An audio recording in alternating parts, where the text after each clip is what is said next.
Everyone, today, I'm going to show you how to turn off end-to-end encrypted on WhatsApp. So let's get started. First, open WhatsApp on your mobile device.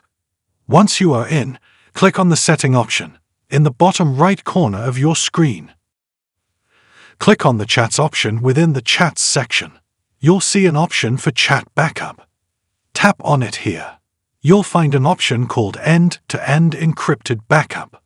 If you'd like to turn off end-to-end encrypted backup, click on this option. You'll receive a prompt asking if you're sure you want to turn off end-to-end encryption for your backup. To confirm, tap on Turn Off, and then you can type your password, and then tap Next, and then click Turn Off, and then click Done. That's it. Your backup is no longer end-to-end encrypted. You'll see end-to-end encrypted backup off on the screen. And there you have it. Thank you for watching this video.